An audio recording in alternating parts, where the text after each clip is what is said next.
আলাইকুম, সবাইকে রামাদান কারীম।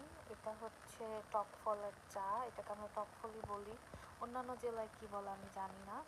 তো এটা হচ্ছে বাসায় বানানো।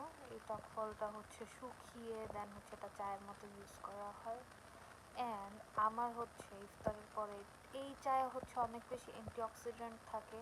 তো আমাদের উচিত এই চাটা রেগুলার খাওয়া, আমরা যারা চা পছন্দ করি।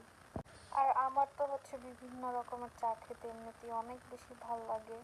তো বিভিন্ন রকমের চাই আমার কাছে থাকে।